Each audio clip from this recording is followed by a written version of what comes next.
Hello friends, this is day 55 of 100 days programming में challenges. आज हम देखेंगे एक रियल वर्ल्ड मिनी प्रोजेक्ट जिसमें एटीएम और बैंक सिमुलेटर कैसे। इस प्रोग्राम में हम क्या करेंगे, बैंक का एटीएम यूज कैसे होगा हम वो सीखेंगे। इसमें हम खुद एटीएम सिस्टम पूरा बनाएंगे जो पाइथन में होगा। इसमें हम देखेंगे बैलेंस चेक, डिपॉजिट, विड्रॉ और एग्जिट। यही लॉजिक बैकएंड में रियल एटीएम में भी चलता है, बस डेटाबेस और सिक्योरिटी लेयर ऐड करना होता है हमें।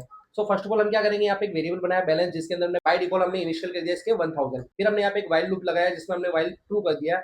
ये लूप जब तक चलेगा जब तक कि हम एग्जिट ना करें। उसके बाद हमने यहाँ पे फंक्शनलिटी को यहाँ पे प्रिंट करा दिया, 1 check balance, 2 deposit, 3 withdraw and 4 में हमने यहाँ पे एग्जिट करा दिया। उसके बाद हमने क्या किया, यहाँ पे एक वेरिएबल या चॉइस इक्वल टू, जिसमें हम डेटा यूजर से ले रहे हैं, जो इनपुट में ले रहे हैं, जो इनपुट फंक्शन के थ्रू हमने ले लिया, एंटर योर चॉइस। जो भी यूजर एंटर करेगा चॉइस, वो चॉइस के अंदर आ जाएगी।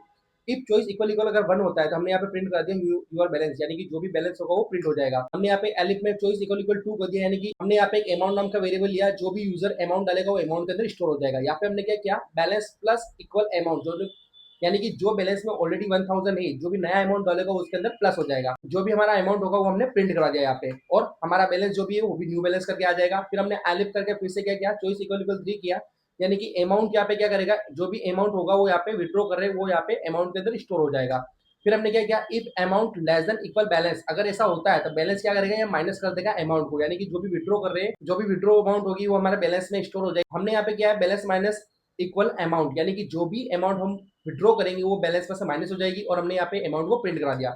उसके बाद यहाँ पे बैलेंस भी प्रिंट हो जाएगा। उसके बाद एल्स में हमने क्या कर दिया, प्रिंट, यानी कि जो भी अगर मान लो अगर इनसफिशिएंट बैलेंस है, हमने वो पे क्या कर दिया, यहाँ पे एल्स में हमने प्रिंट करा दिया। ये कंडीशन हमने चेक करा ली एंड में। नाउ हम इस प्रोग्राम को रन करते हैं और एक एक चीज को समझते हैं। नाउ मैं थोड़ा सा आउटपुट स्क्रीन को बड़ा कर देता हूँ। फर्स्ट ऑफ ऑल हमने यहाँ पे किया check balance. First of all मैं यहाँ पे 1 एंटर कर रहा हूँ तो हमारा चेक बैलेंस यानी कि 1000 आ जाएगा यहाँ पे। अगर मैंने डिपॉजिट यहाँ पे 500 किया है यहाँ पे, तो मेरा टोटल डिपॉजिट यहाँ पे कितना हुआ, 500। न्यू बैलेंस कितना हो गया यहाँ पे, 1500 हो गया। अगर मैं यहाँ पे 3 करता हूँ, यहाँ पे विड्रॉ करता हूँ, विड्रॉ किया मैंने 200, तो यहाँ पे कितना आ जाएगा टोटल 1300 मेरा पेंडिंग रहेगा, क्योंकि मैंने 200 यहाँ पे विड्रॉ कर दिया। अगर मैं यहाँ पे 4 करता हूँ, ये क्या करेगा, यहाँ पे एग्जिट कर देगा। तो ये कंप्लीटली सिस्टम, तो ये कंप्लीट हमारा सिस्टम परफेक्टली वर्क कर रहा है लॉजिक वाइज। अगर गाइस आपको इस टाइप का लॉजिक सीखना है तो वे टू कोड के चैनल को सब्सक्राइब करें, इस वीडियो को लाइक करें, शेयर करें। Thank you.